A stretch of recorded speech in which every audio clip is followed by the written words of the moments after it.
so we can do it. We can go and give me them over here, and then we just speak lovely persons.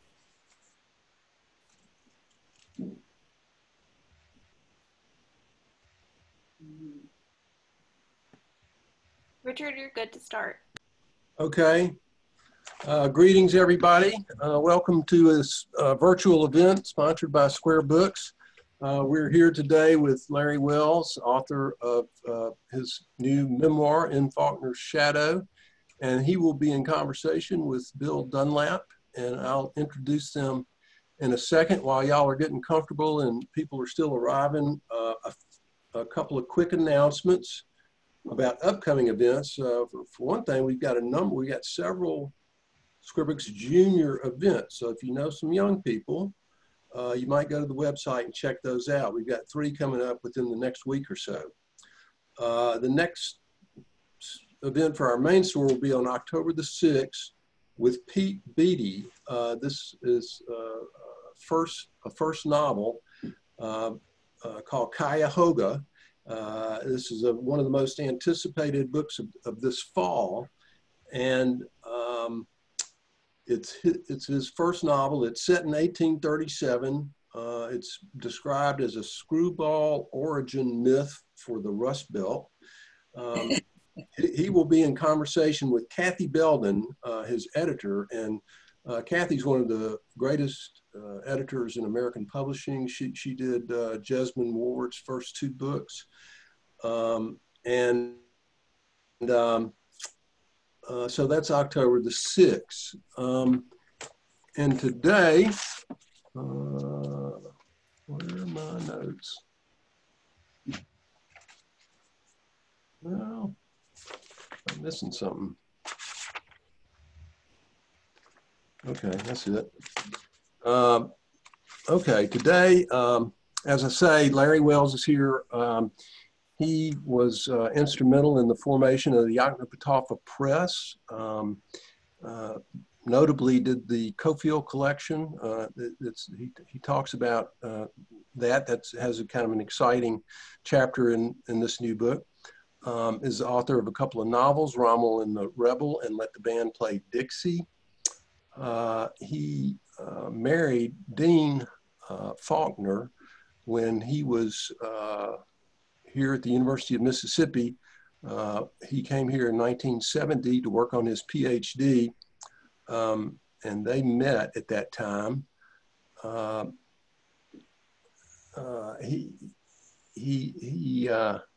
The story is very much, has, of course, a lot to do with Faulkner and being in Faulkner's shadow.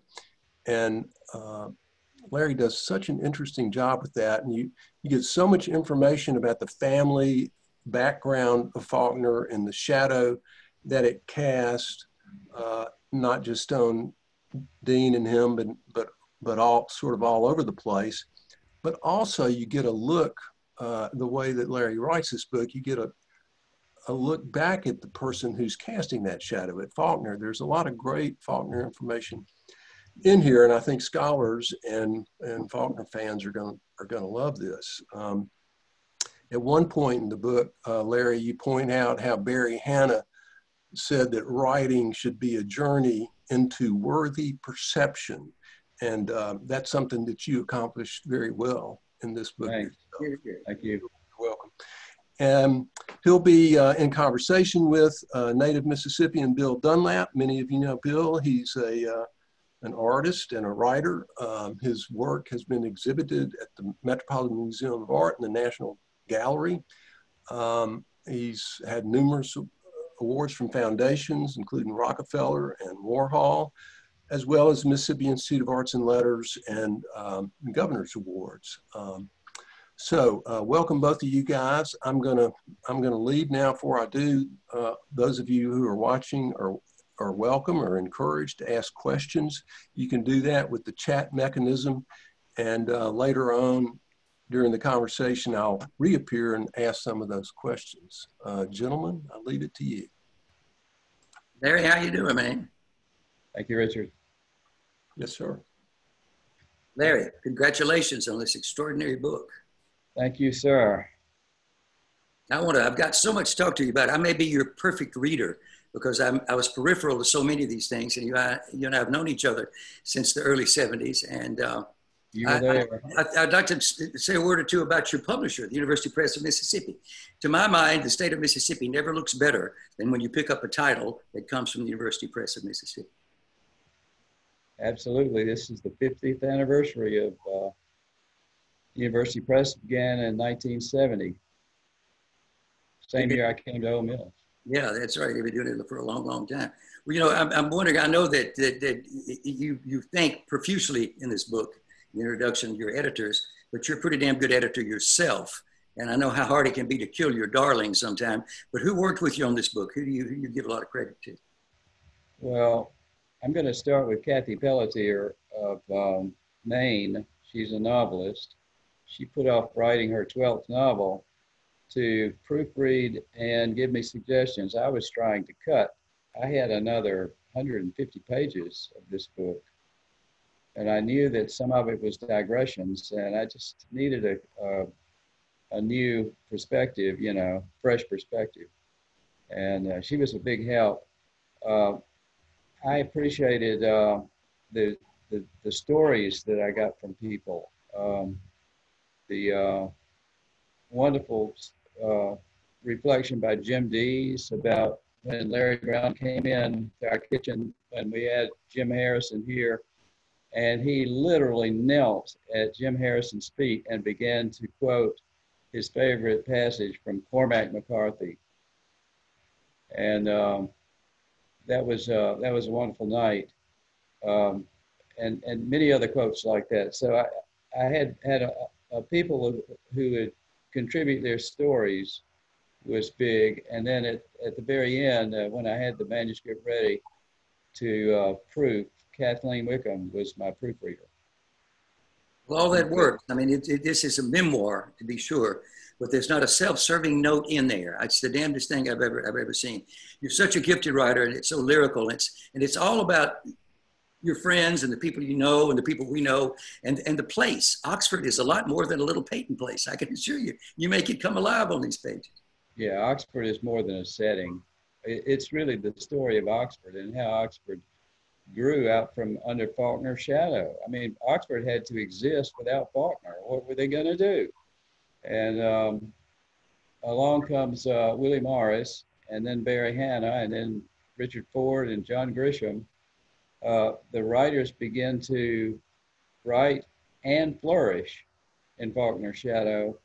And then Square Books opens, and it begins to be a real literary town with the writers coming from all over the country to read and promote their work here in Faulkner's town. And so it becomes a community of writers. It becomes what I call a way station for many. That's Oxford has had its second renaissance in the 1980s. Square Books opened in '77 and was the godmother of the Renaissance. And I call Dean the den mother of the writers. Well, you know, your book, you mentioned Jim Dees, your book and Dees' book go a long way toward filling in some blanks. As I said, I was in Ole Miss 67, 68, 69, and I met you and Dean when you were together, thanks to John Davis and Jenny Baldwin. And I just assumed you'd always been together because you all seemed to be such stuck like glue. It was just an amazing kind of collaboration. And when you talk about the people that have sat around that table in the room in there, not every story was told, because I remember some extraordinary evenings in there myself, and the glasses were never empty. They were never empty. That's right. Well, we adopted you, but you are our illegitimate child. Well, I appreciate that. Legitimacy is nothing I've ever strived. Talk to me a little bit about, you know, there's a hint of melancholy about this, you know. We've all lost friends, and, you know, you and I were just recently talking about Winston Groom, who left this world. And of course, the last passages with Dean being less than well and finally succumbing. I mean, there's a lot to be optimistic about in a book like this, in a memoir, but there's a hint of melancholy about it all. Could you address that? Well, It's melancholy only because so many are gone. I mean, Willie's gone, Barry Hannah's gone, Dean is gone. Ron Shapiro's gone. Shapiro, David Sansing, we were talking about earlier. yeah, it's so it's a tribute to a time that has passed, but at the same time, I do feel that Oxford is a living, growing organism, and it's not going to stop. It is set as a writers' community. It's a Southern cultural capital, and so in that sense, the melancholy gives way to hope. But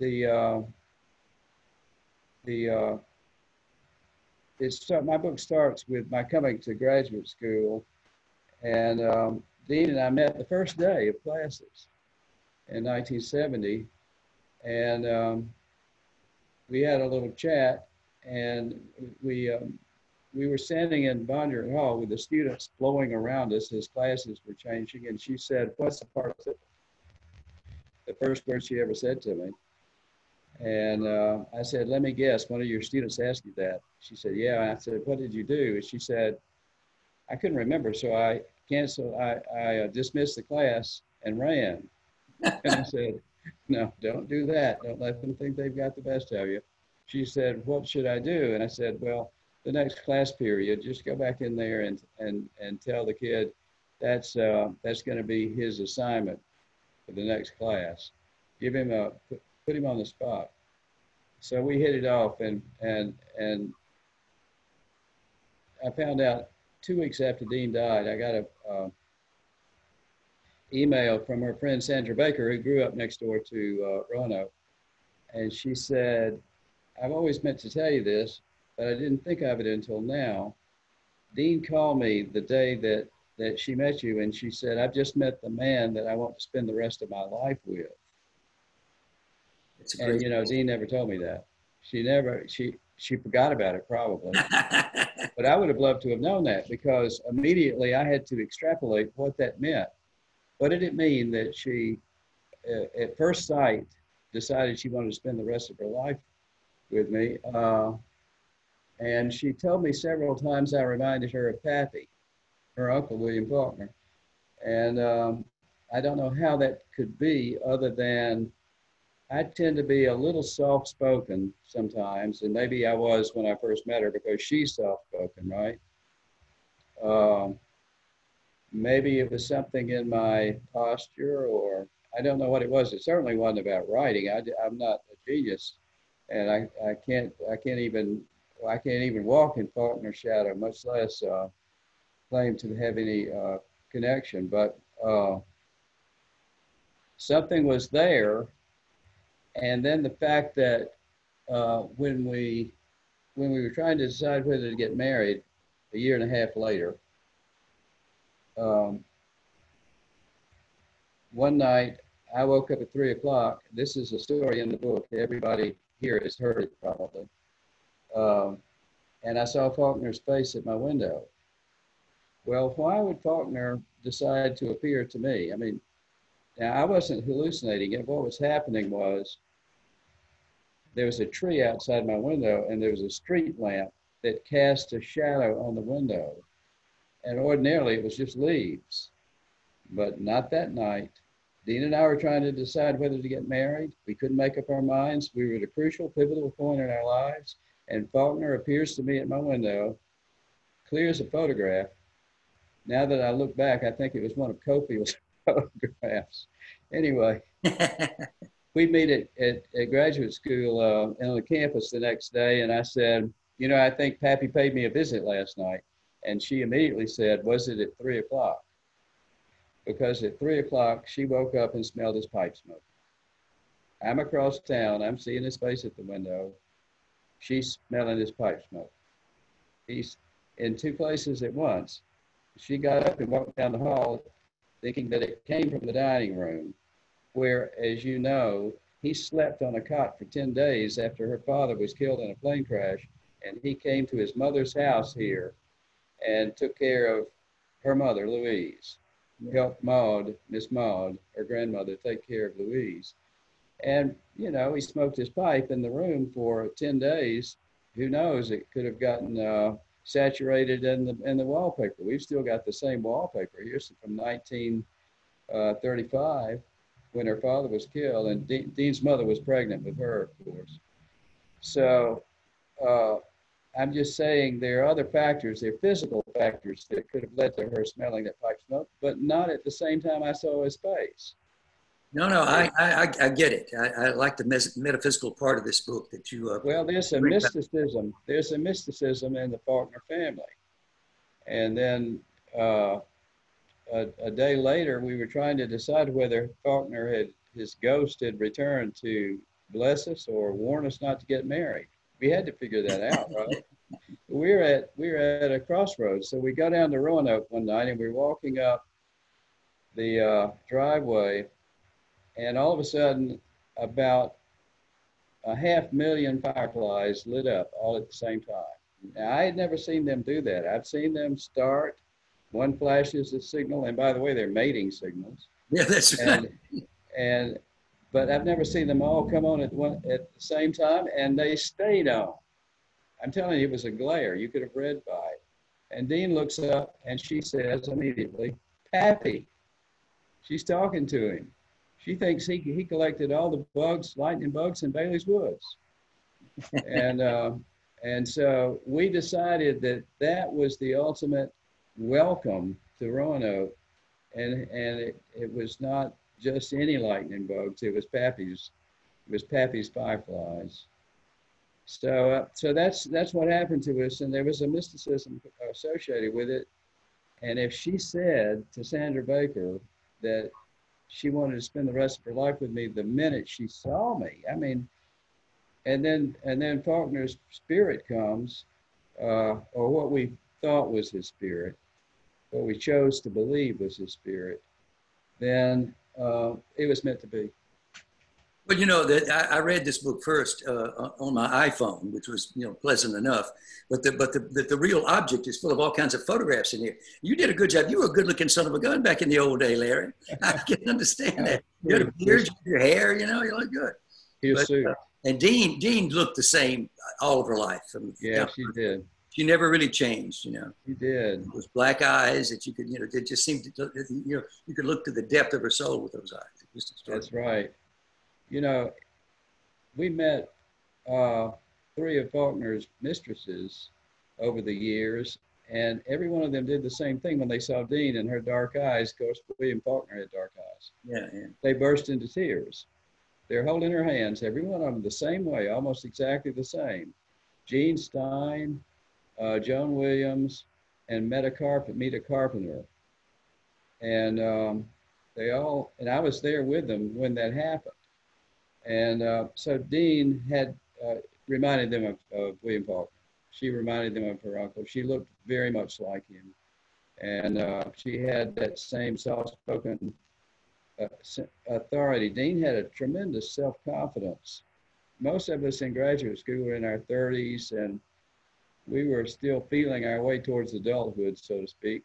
And here comes Dean, and she's 35. She's recently divorced.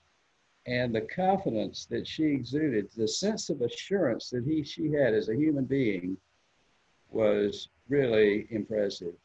And well, we all felt it. Switzerland, and she traveled widely, and that certainly helped, I think. Right, but you've been with her and you've seen her. She could brighten up a room, and everybody was interested in what she was either going to say or what she thought. And that comes about in the book too. There's some things I learned about Willie and Barry that I didn't know, and I knew both of those guys. Barry, they just left Mississippi College when I got there, and the Baptist Student Union has a prayer list for students at risk. There was a big hole at the top when Barry left, and I did get really close. But Barry said something on a panel. He and Glenn Ray Tudor and I were on a panel at one of the Faulkner conferences, and he said something, and I'm paraphrasing here, about Mr. Faulkner. He said, I'm not intimidated by that. It's almost like Faulkner gives us all permission to go out and amount to something, And then he wrote that commemorative poem about Faulkner as a blabbermouth whose words ricocheted all around the square, all over the place, which is not an image I ever think of Mr. Faulkner, because everything he said was so true. And don't you find it interesting that there's a renaissance in Faulkner studies right now going on? The conversation that's happening with Black Lives Matters and everything like that, it's bringing Faulkner back to the front. People are reading him again in a more critical way. And I'm in favor of all of that, Yeah, I am too. Yeah. Well, I think Faulkner himself would be thrilled that he's being reassessed from the Black Lives Matter perspective, and he's equal to the task, I'm sure. I mean, his work stands. Well, there's no question about that. It's beyond the truth. It's a lyrical version. It's almost beyond description. It stops it being literature and starts to be something else right away. Yeah, it's a religion for us.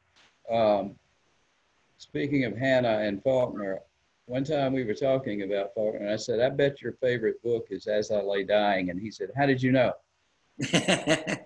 And I knew it would be because everything in there is so off the wall. You can't believe this is happening. It's the sort of novel Hannah would have loved to have written. And also, he admired the fact that Faulkner wrote it on the back of a wheelbarrow in the power plant in 90 days. But it's the characters and the different points of view, the different chapters, and the colloquialism that really all that appeal to Hannah. It's interesting. I never saw the bad Barry. My wife, Linda Burgess, put him on a panel in New Orleans on dark humor, Southern humor, and he was good at that. And he always had a reverence for her, and he was kind to me. I gave him some art, and he blurbed my book. You know, he gave those blurbs out very stingily. But I always liked Barry. We had Mississippi College in common. And Rookie Stowers was another one of those guys that was just gifted beyond belief. It was from that part of the world. And you might say that I didn't know Barry that well if I didn't see the bad Barry, because he tended to show up with pistols and guns and stuff all the damn time. But he was always friendly with me. I liked him a lot. We got along very well. Yeah, well, Barry was a love. I mean, we all were crazy about Barry. We accepted his eccentricities, and we in fact enjoyed them. He and his wife fought all over town. When they go to parties, they'd drive in a different car, separate cars. And we all said we thought Barry married Susan for the material. Well, Barry was a great original Mississippi writer. He ranks up there with all of them, all the top tier. And the only thing that got under his skin was that Willie was more popular than he was. And I think when the last straw for Barry's patience with Willie's getting all the attention in Oxford was when we had the premiere of Good Old Boy. Did you come for that, Bill? No, I wasn't. It was at the Hoka, but I missed it. I was You not. missed it, okay. It was in North Carolina. The town turned out for that premiere of Good Old Boy. The movie was filmed in Natchez. And Willie had a tux on, and Barry was all dressed up. The only time I ever saw Barry in a suit with a tie. And we filmed them having a conversation at Sid and Harry's before the event. And then Willie is driven down to the Hoka in a convertible, which was supposed to represent the roadster that he drove in Yazoo City in Good Old Boy as a child. I mean, he really did this with his dog, Skip, sitting in his lap as if Skip is driving the car. Yeah. And he rides down Main Street so that the codgers who were whittling in front of the Yazoo Feed and Seed say, oh my God, did you see that dog driving a car? So Willie scored, right?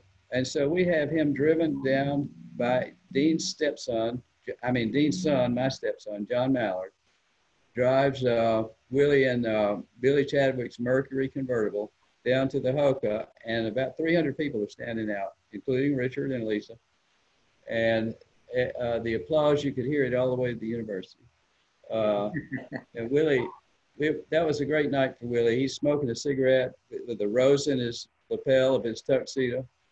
And it was, to me, that was the beginning of the Oxford Film Festival and Yoknapatawpha Arts Council combined. But it wasn't too long after that that Hannah broke into Willie's house, and Yeah, I went through that. That's covered very well in your book. Yeah.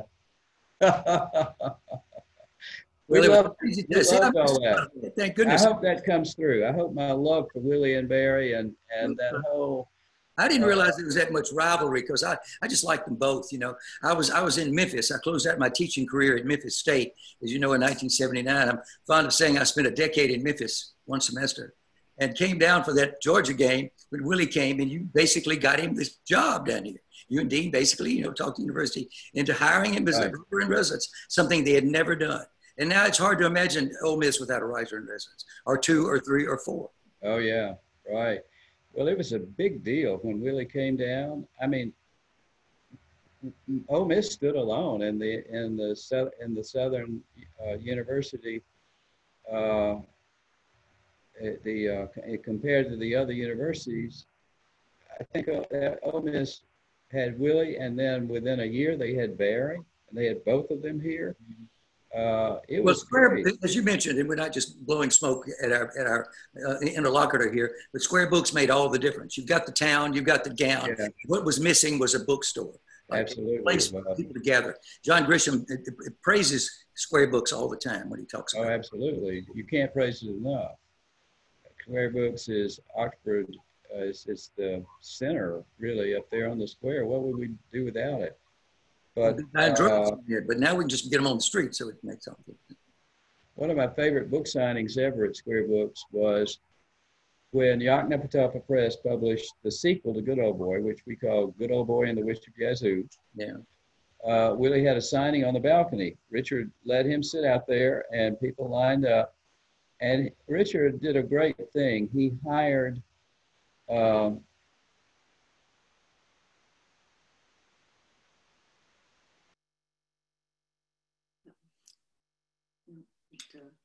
we just cut off.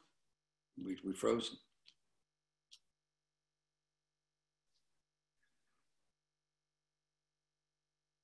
Sammy, Richard, I'm not getting anything. Yeah, it looks like Larry is frozen. Yeah, he looks good. He's frozen in a good position there. So it's a 3/4 profile. That's a good picture. Richard, are you getting anything? No, I'm not getting anything from Larry.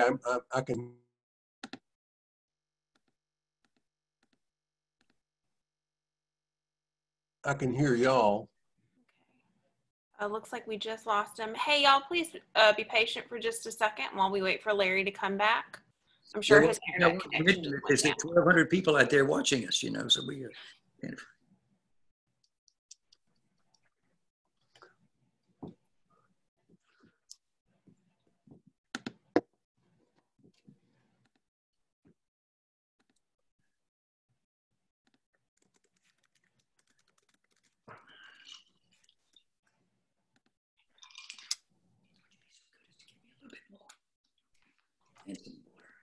Here he comes.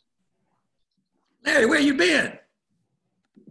Hold on, I'm trying to get him unmuted.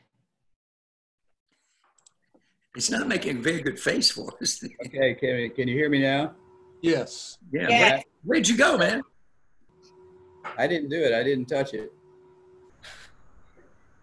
You know, I seldom go to Oxford without going to Mr. Faulkner's grave. And now I go to Barry's grave. He's buried in the same cemetery. But I think he's as far away from the Faulkner grave as you could possibly get. And I don't think I'm the first person to notice that. But he, you know, we did that Barry Hannah panel, and he got out of that panel up there at the conference on the book the only way he could, by dying. And it's well, Dean is buried just exactly between their graves. I know it. Yeah. There are a lot of good souls in that ground, man. A lot of good souls. Absolutely. So Larry, I've got a question here pointing out that you tell 2 stories, one of Dean's story and also the literary renaissance in Oxford. What was the most fun part of all this to write, and what was the most difficult? Well, the literary renaissance of Oxford was history, basically. I was following a thread and showing Oxford coming into its own without Faulkner, who died in 1962, and I came in 1970, and then Willie came in 1980. And if you will remember, the town lavished this affection on Willie that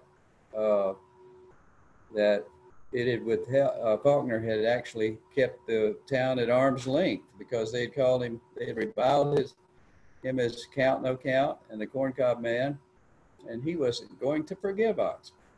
But Willie had no such problem, and he happily accepted the adulation. But as far as the other parts with Dean, my adjustment to the Faulkner family, that really wrote itself. But I started writing that actually as a novel after we got married in 1972. I wrote a lot of that's why there's so many details in there. I couldn't remember all that now, what people said and what they were wearing, what they looked like. I had already written it mostly, but I didn't have it as a digital file because I had to write it on a typewriter, right? So I went to Tom Freeland. After Dean died, I went to Tom Freeland. At his law office, he had one of the original word capture photocopy machines, right? And he was able to scan my typewritten text and give me the 180, 200 pages, I guess. I wouldn't have been able to write this book without that. But the answer is I had more fun with of course the drama. The Faulkner family was about nothing if not drama. There's a lot of it in there. Yeah. Another question is, are there stories available regarding the Faulkner kin involved in the Faulkner and Faulkner law firm in Oxford? You mean John Faulkner's law firm? Judge John Faulkner? I had the same reaction you're having. I'm not sure what that's about. I'm not familiar with Faulkner and Faulkner law firm. Well, I don't know that there are too many stories about Judge John, but the one that I remember is about him shooting squirrels. And you know this story, Richard. He's sitting on his front porch shooting squirrels just for fun. Are you kidding me? With a .22 across South Lamar. And he shoots his neighbor in the leg. And she was a nice lady. I can't remember who she was, but she thought a bee had stung her. She's inside her house. I've never heard the story. And she screamed, and he ran back inside his house and hid his .22. And he was a judge. Who was the woman? There was no lawsuit. So that's the only Faulkner law story I know, and it was absent any legality. Who was the woman? Do you know who the woman was? Or are you not saying, or? I can't remember her name. Dean, if Dean were here, she could tell you every nut and bolt of the story. Okay, we'll have to find out about that. That's all I got for right now. Well, I got one for you, Larry. Okay, go ahead. You've written a couple of novels, which I like a lot. And this is the memoir, but you know, you're a young man. Is there a second book in the works? Well, I'm holding at 69, but I do have 4 novels that I've already written, which I keep tweaking. So we'll see what happens with those. One of them is about something that happened in my hometown, which is just fabulous. You know, you've got to, we all work the terrain, right? We're finding our inspiration in what's around us. And this story was told to me after my father's funeral, when I was sitting around with my uncles, and they're telling me about the lady down the street had a brother who shot and killed his romantic rival and ran away to Brazil. And then he got malaria, and she went down and brought him home. And the sheriff agreed not to prosecute him because he was dying of malaria. And the church held a midnight meeting that was presided over by my grandfather, and who was the chairman of the board of the church. And he was the murderer asked forgiveness of the community. All this happened 3 doors down, right? And I had to write about it. I call it Prodigal Son. It's a great story. It's a hell of a note to go to Brazil and get malaria. Yeah, right. Let me ask you this, and ask Richard too. We're having a book deal here. We're trying to sell books. How is it going in this time of the virus?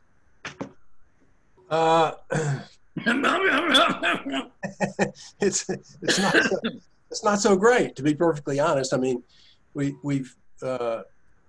doing about 55% of the business that we would ordinarily do this time of the year, which is not great, but it is sustainable, at least for a while. We've only got one of our stores. We got the main store open, and we only allow 6 people in there at a time. I was wondering how that. So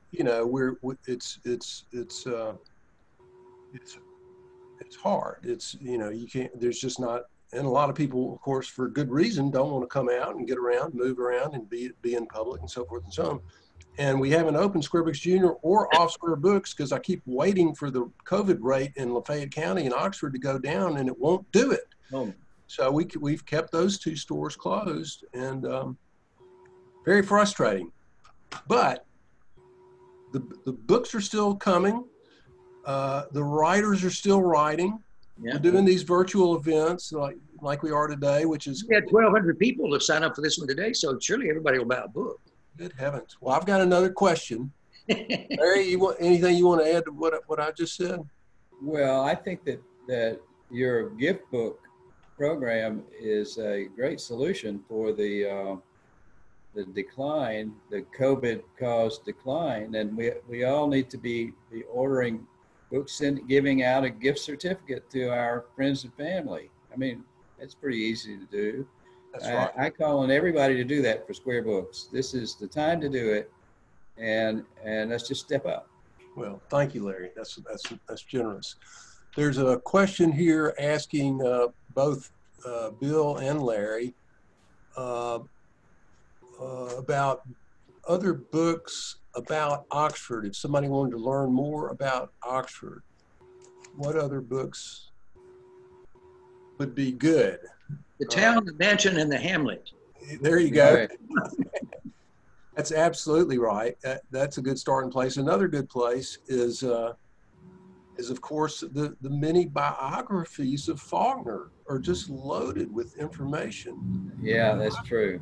And you Great. get a lot of information that way. I think Jim Dee's book is awfully good too. Dee's book. Yeah, that's right. Dees is an extraordinary writer. I mean, I'm just very taken with that. It's a good book, and it filled in some. It did the same thing for me that your book did, Larry. Filled in some gaps. I thought I knew that ground pretty well. And you know what? I'm never surprised when people like you and Dee show up, because the language is a birthright for those of us that are from this part of the world.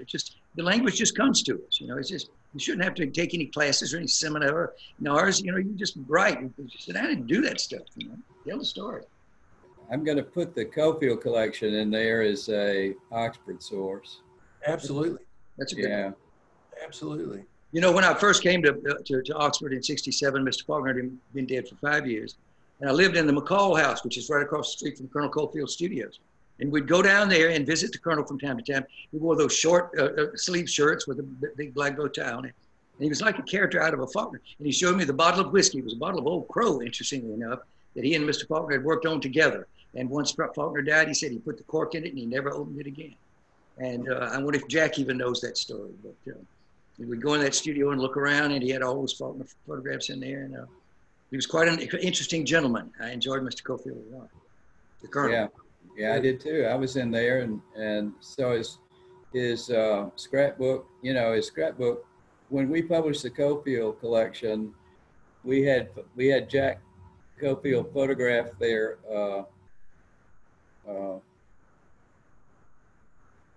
message board, or whatever you call it, which was covered with pictures of Faulkner, taken at different times, and some of them were snapshots with Cofield's little pithy remarks that he would type and have his little colorful observations. And that's the end sheets, that pictures of those bulletin boards were our end sheets. But Cofield, one of the great things about his collection was he had bought out Clark, who was his immediate predecessor, had a photographer, had a studio, and Clark had bought out Sanders and Sweeney.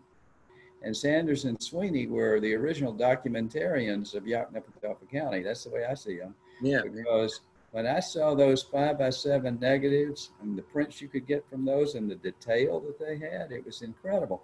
And when they took those pictures, remember, they would expose the lens for about a minute and a half, you know, under their hood. So the detail that they got was so crisp. And so here, in essence, was William Faulkner's county. It was pictures of country stores, decaying southern mansions, people selling mules on the square. It was basically, I call it the Yoknapatawpha version of King Tut's tomb. That was a great line. Of course, John Cofield's done that. He's done a picture book now. It's got a lot of Oxford history and is going to do a second volume here sometime in the next year. Somebody else has asked, what's a favorite photograph in the book? I guess the Cofield collection.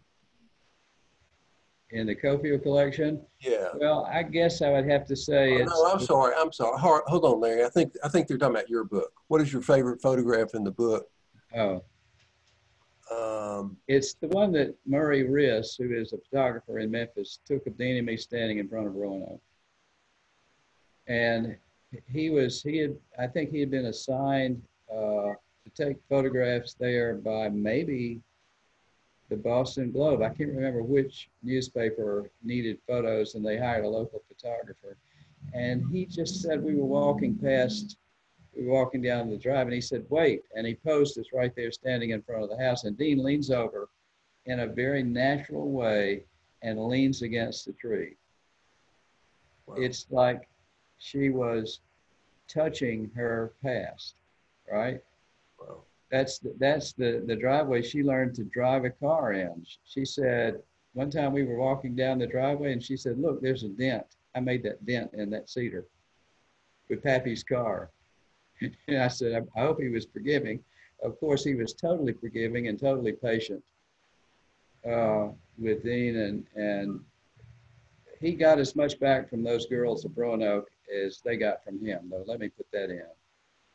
They were wonderful, and they gave so much to him. And it's Jill, Dean, and Vicky, but it's also Cho-Cho, his stepdaughter, who came into his life at a time when he really needed a family. And he had Malcolm and Victoria, who was called Cho-Cho.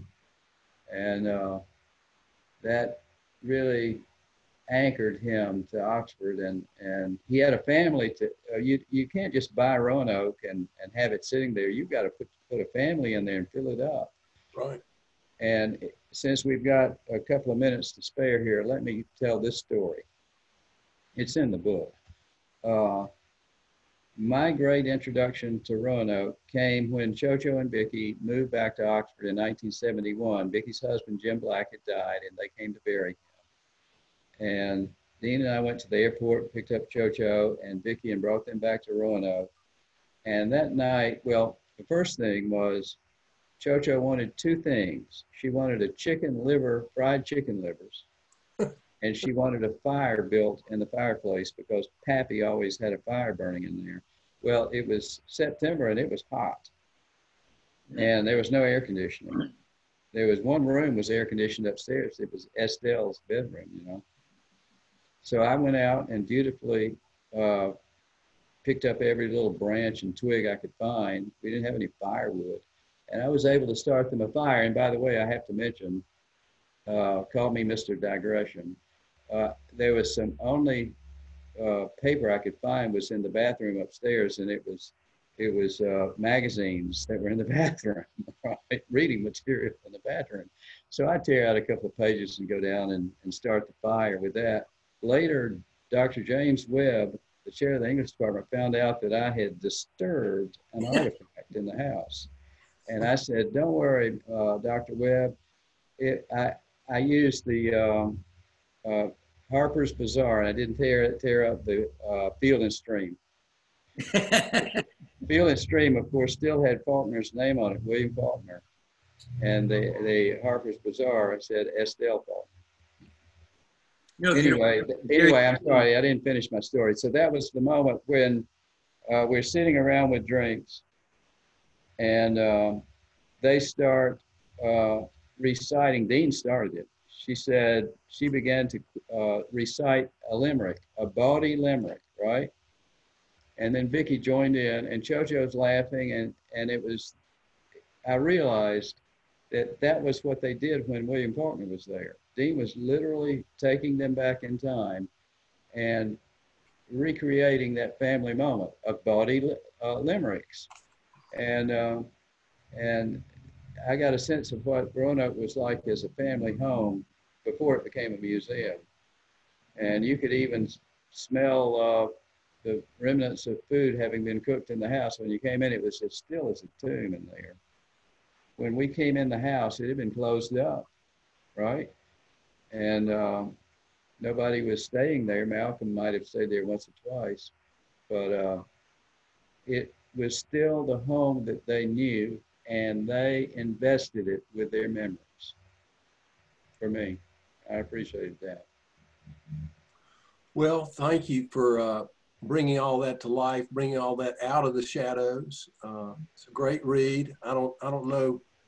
Now that you tell me you didn't use 150 pages, I kind of wonder what that was. But the pages I'll tell you about that sometime. It's packed with great stuff. And thank you for bringing Dean back to us. That was one of the more enjoyable parts of this book for me, anyway. Yeah. And so much more. So we appreciate it so much. In Faulkner's Shadow, you can get signed copies. Larry has signed some copies. He hadn't signed this one, but we have some at the store that he has signed, and you can get those. Bill, thank you so much for joining us today. It's always great to have you in company of any conversation. So I appreciate that. I enjoyed Absolutely. it. Okay. All right. Thanks for the opportunity. Appreciate it. We'll see you at the